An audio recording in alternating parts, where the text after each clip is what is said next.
రాజన్న సిరిసిల్ల గంభీరావుపేట మండల కేంద్రంలో శ్రీ మహంకాళి మాత ప్రతిష్ఠ మహోత్సవం మారు వేడుకను భక్తులు ఘనంగా నిర్వహించారు. సామూహిక కుంకుమార్చన, విశేష అభిషేకం నిర్వహించి అమ్మవారికి భక్తి శ్రద్ధలతో పూజలు చేశారు. ఈ సందర్భంగా ఆలయ నిర్మాణ కమిటీ సారథి చైర్మన్ మల్లుగారి నరసయ్య గౌడ్ మాట్లాడుతూ మానవులకు జన్మనిచ్చిన దైవం తల్లిదండ్రులని, వారిని విస్మరించకుండా మానవ జన్మ సార్థకతకు దైవానుగ్రహానికి సదా పాటుపడాలని భక్తులకు ఉద్బోధించారు. గంభీరావుపేట మండల కేంద్రంలో సుమారు 100 సంవత్సరాల నుండి ప్రజలు అమ్మవారి ఆలయ నిర్మాణానికి ఎదురు చూస్తారని, నేటికి వారి కళ సాకారమైందని పేర్కొన్నారు. ఆలయ నిర్మాణానికి దాతలు సుమారు 30 లక్షల విరాళాలు ఇచ్చారని, మొత్తం 45 లక్షల ఖర్చు అయిందని చైర్మన్ తెలిపారు. ప్రతి సంవత్సరం ఆషాఢ మాసంలో అమ్మవారికి బోనాలు సమర్పించుకుని సికింద్రాబాద్లోని బోనాల పండుగను మరిపించే విధంగా కార్యక్రమం నిర్వహిస్తామని ఆయన వెల్లడించారు.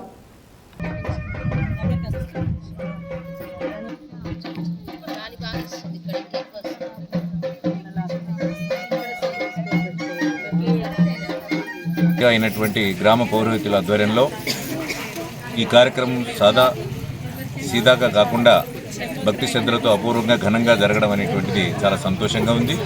మంచి కార్యక్రమాన్ని నిర్వర్తించి వేద పండితుల వారి యొక్క ఆధ్వర్యంలో ఎలాంటి అవాంతరాలు, ఎలాంటి ఇబ్బందులు కలగకుండా సాఫీగా అందరినీ కూడా ఆ 2-3 రోజులు పూర్తిగా భక్తి తన్మయత్వంతో అందరూ మైమర్పించే విధంగా కార్యక్రమాన్ని నిర్వర్తించి అందుకు అన్ని సంఘాల వారు కూడా బ్రహ్మాండంగా భక్తిపూర్వకంగా ఎలాంటి భేదాభిప్రాయాలు లేకుండా శ్రద్ధగా వచ్చిన వారందరూ కూడా ఈ కార్యక్రమాన్ని విజయవంతానికి సహకరించారు. కాబట్టి వారందరికీ కూడా హృదయపూర్వక ధన్యవాదాలు తెలియజేస్తూ ఈ యొక్క ఆలయ నిర్మాణానికి కానీ తర్వాత ప్రతిష్ఠ మహోత్సవానికి కానీ చాలామంది దాతలు సహకరించారు.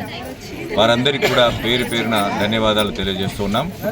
ఈ ఆలయ ప్రారంభం నుండి నేటి వరకు సుమారుగా 45 లక్షల రూపాయలు దీనికి ప్రతిష్ట ప్లస్ మరియు నిర్మాణానికి ఖర్చు అవుతే సుమారుగా 29 లక్షలు అంటే 15 లక్షలు మన కేటీఆర్ గారు ఇచ్చిన దాంతో కలుపుకొని గ్రామంలో అన్ని సంఘాల వారితో ఇచ్చినటువంటి డబ్బులు 5,80,000, తర్వాత కట్నాల ద్వారా 2,19,000, ఆ తర్వాత వివిధ దాతల ద్వారా వచ్చినటువంటి కలుపుకొని అవి 3-3.5 లక్షల రూపాయలు అవుతాయి.